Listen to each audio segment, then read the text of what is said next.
Mais pour la voie acadienne, la crise a fait que le Centre Belle Alliance, où nos locaux sont situés, a fermé. Alors, on ne pouvait pas aller mettre les étiquettes pour adresser à nos abonnés. Alors, il fallait décider dans quel sens qu'on allait. Au niveau financier, comme tout le monde le sait, un journal, ça vit de ses publicités. Et puis, comme les événements n'ont pas lieu, les activités n'ont pas lieu, les assemblées générales n'ont pas mal pas lieu, alors ça coupe vraiment dans nos revenus d'annonce, ce qui fait qu'il fallait trouver d'autres moyens. Faut quand même payer les salaires, il faut quand même payer le loyer, des choses comme ça. On ne peut pas laisser aller notre loyer. Alors, j'ai fait beaucoup de demandes sur les programmes convenus disponibles aux organismes. Sur celui des salaires, 75% des salaires au niveau fédéral. Alors, on a bénéficié de ça pour l'instant. Ça ne veut pas dire que ça va continuer, mais pour l'instant, on dirait que je peux juste planifier un mois à la fois pour l'instant. Puis là, j'ai fait plein d'autres demandes. J'ai fait des projets avec plein d'organisations pour faire des chroniques, pour faire des choses qui paieront un peu, qui nous ramèneront un peu de revenus Puis là, on travaille avec l'Association de presse francophone d'arrache-pied pour voir si on ne peut pas convaincre le gouvernement fédéral d'annoncer tout ce qu'il annonce à la télévision dans nos journaux. Et puis, ça se continue comme ça.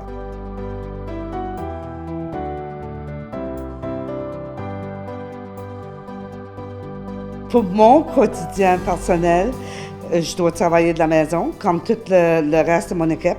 On a établi un genre de logiciel qu'on se sert pour communiquer entre nous, l'équipe. Alors ça facilite beaucoup les choses, qu'on n'a pas besoin de s'envoyer un courriel à tout bout de champ. On peut juste le faire direct. Alors ça s'appelle Slack, puis j'adore ça, là, par chance. Mais pour le journal au quotidien, on n'est pas sur les lieux. Il y a quand même des gens qui appellent. Et puis, même si on va vérifier le répondeur une fois par semaine, puis là, je réponds aux personnes qui ont appelé. Il y a beaucoup d'abonnés papier qui se questionnent encore, on va-t-il avoir la voix acadienne de nouveau? Plus probablement la catégorie des aînés, parce que c'est encore le besoin du papier. Puis là, quelques semaines passées, j'ai décidé de faire une édition spéciale pour manière de faire un recap des dernières éditions, dans une. Alors, j'ai eu beaucoup de feedback positif sur ça. Ils étaient tellement contents d'avoir finalement une voix acadienne. Puis là, tout de suite, ils ont dit, ça va-tu continuer? On va-tu l'avoir chaque semaine? Puis je dois encore les expliquer. Non, pas encore. On n'est pas encore prêt pour la livraison papier, là.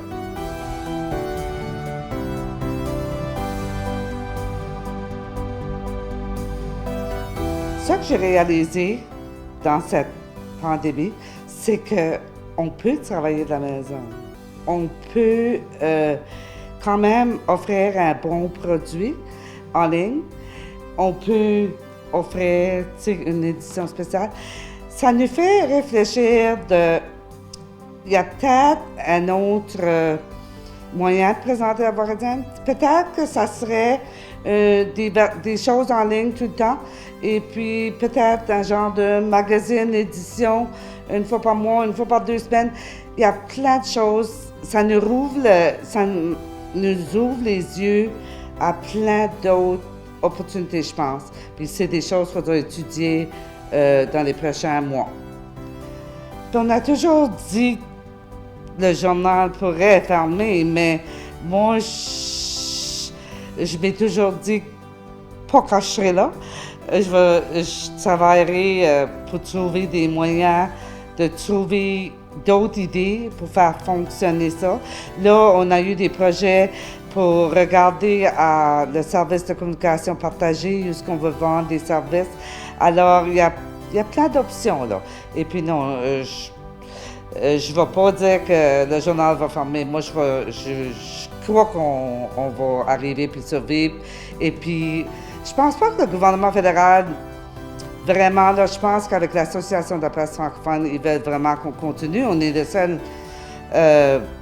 outil journal français à l'aide du Prince-Édouard. Alors, je pense qu'ils vont pas nous laisser crever, là. Mais c'est à nous de se prendre garde, puis je pense que c'est ça qu'on fait. Puis je crois que j'ai fait 11 demandes depuis que je suis à la maison dans 8 semaines. Ça, on va voir où ça m'amène.